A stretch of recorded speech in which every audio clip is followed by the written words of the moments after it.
On Christmas Eve, on her last day as a nanny, the millionaire's deaf daughter said, "Mommy." The snow had stopped falling, but the world was still coated in white when Lena Hartley felt her chest tighten as she stepped onto the marble steps of the Beaumont estate.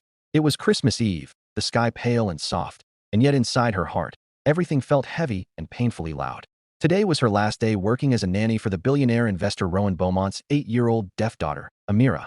For 3 years, Lena had cared for her, taught her signs, comforted her nightmares, braided her hair, and walked with her through a silence deeper than the world could imagine. And now, right when Amira needed her the most, Lena had no choice but to leave. She stood there for a moment, looking at the great glass doors, her breath fogging the air, and tried not to cry. Then it happened, something so small, yet so earth-shaking, that Lena would remember it for the rest of her life. As she reached for the door handle, she heard soft footsteps behind her. She turned, expecting a maid or guard. Instead, Amira was standing there in her red Christmas sweater, tiny mittened hands shaking, her brown eyes wide with fear. And then, with trembling lips and a voice she had never been able to form before, the little girl whispered one single word, one she had never spoken in her entire life. "Mommy." If you believe in kindness, second chances, and stories that heal the heart, please like, comment, share, and subscribe to Touch of Kindness Stories so these emotional journeys reach more souls. Lena froze. She felt the air collapse out of her lungs as if someone had knocked the wind out of her. Amira had never spoken a word before. Not one. Her hearing loss was profound, her vocal muscles never trained, and her doctors always said verbal speech would be nearly impossible. Yet here she was, looking at Lena with a desperate, pleading expression, as if terrified that the woman she trusted most might walk away forever. Lena's eyes filled with tears instantly, but she forced herself not to fall apart. She walked quickly to the girl, kneeling down in the snow despite the cold biting her skin. She wrapped her arms around her, holding her close, feeling Amira's tiny body trembling. She knew she shouldn't stay long. Today was the last day of her contract. The Beaumont family had decided to relocate for a while, and although Rowan had offered to keep her on part-time, Lena couldn't afford part-time pay, not when her own mother needed treatment, and bills kept piling up. She had taken another job far outside the city. It paid more, but meant she wouldn't be there for Amira anymore. That guilt ate at her every night. Inside the mansion, warmth flooded the entrance hall, decorated with golden garlands and a towering Christmas tree reaching almost to the chandelier. Amira held onto Lena's sleeve as if afraid she might disappear. Lena tried to sign gently, telling her she had come to spend one more beautiful day with her, but she could see the fear in the girl's eyes. It wasn't just fear of losing a nanny. It was fear of losing the only constant love she had felt since her mother passed away years earlier. Rowan Beaumont was a good father, but he was consumed by the weight of running a massive empire. The man barely slept, barely spoke outside of business, barely had time to eat unless someone forced him. He loved his daughter. The world could see that, but love without presence can still feel like absence. Lena knew this too well. Growing up, she had been the invisible child in a home filled with chaos, caring for herself, learning early that love was something you gave even when you didn't receive it back. That was why she understood Amira's silent world so deeply. When she first met the girl, she was hiding behind curtains, covering her ears, terrified of people who didn't understand her silence.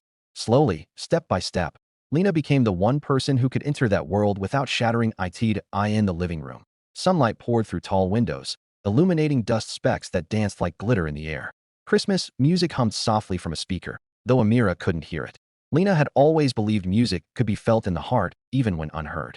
She sat down on the thick carpet, letting Amira climb into her lap, and stroked her hair the same way she always did to soothe her. She had promised herself she would make this last day magical, filled with memories instead of sadness. But the word, "mommy," lingered in her mind like a weight she couldn't lift. As the day unfolded, they baked sugar cookies, Amira pressing her hands into the dough and laughing her silent laugh, her shoulders shaking with joy. They decorated small paper ornaments with glitter and colored markers, hanging them on the lower branches of the great tree. Outside, the afternoon sun turned the snow into a sparkling sheet of diamonds, and for a while, Lena forgot the heaviness of goodbye.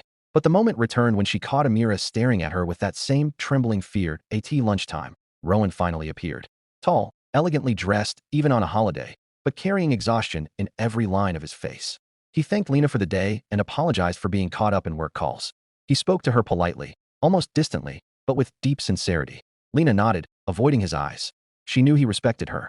She also knew he had no idea what Amira had said earlier. The word felt too personal, too raw, too dangerous to utter.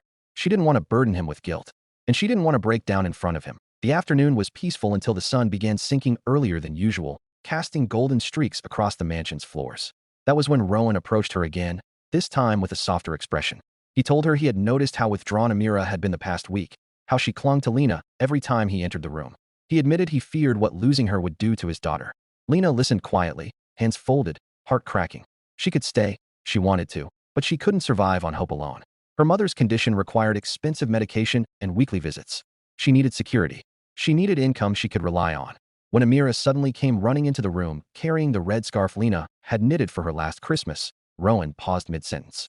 The child climbed into Lena's lap again, wrapping the scarf around both of them as if tying them together. Then she placed her hand over her chest, tapped twice, and pointed at Lena, the sign for love. That simple gesture made Rowan's throat tighten. For a moment, he looked almost broken. He seemed to realize all at once how much he had missed, how many moments he hadn't been present for, how much weight Lena had carried alone. Lena gently signed back, telling her she would always love her, no matter where life took her. But Amira shook her head fiercely. She clung tighter. She refused to let go. As twilight settled, Rowan excused himself to take a call, leaving the two of them in the warm glow of the Christmas lights. Lena held Amira and whispered promises she hoped the girl would somehow feel. She thought about staying. She thought about sacrificing her own family's needs because her heart couldn't bear to break this little girl's. But her mother needed her. Life had forced a choice upon her, and tonight was the end of that chapter. When it was finally time to leave, the world outside had turned dark blue, the lights along the driveway glowing softly through the snow. Lena picked up her bag and walked toward the door, her legs heavy with grief. Amira followed her, silent tears running down her cheeks, something the child rarely did. She didn't cry loudly. She simply let the tears fall, wiping them with her sleeve, but never looking away from Lena. It shattered something inside her. Just before stepping out, Lena knelt again and held Amira's face gently. She told her through signs that she was proud of her, that she was strong, that she was brave, and that she would grow surrounded by love. She hugged her one last time. The final moment felt like time itself was begging them not to separate. But when she stood to walk away, Amira moved forward, grabbed Lena's coat, and whispered that impossible word again. This time with more force, with more clarity, as if she was trying to carve it into existence. Mommy. The sound stabbed through Lena's heart. She froze in absolute shock. She felt her eyes burn. She gasped as if she had forgotten how to breathe. And Rowan, standing at the far end of the hall, overheard it too. His phone slipped from his hand as his world spun. Amira didn't just speak. She chose who to speak to. Lena fell to her knees, crying openly now. She had never wanted to replace the girl's real mother. She had never even imagined Amira would see her that way. But to hear the child's very first spoken word be directed at her, it was more than she could carry. Rowan moved toward them slowly, as though afraid he might disturb something sacred. He knelt beside them, his face pale, eyes glassy with unshed tears. For the first time, he really asked, what he could do to fix this. How he could keep what was left of his daughter's fragile world intact. Still crying, Lena shook her head. She explained everything, her mother's health, the bills, the job she had accepted. Rowan listened carefully, and something shifted inside him. The man who always lived in boardrooms seemed to vanish, replaced by a father desperate.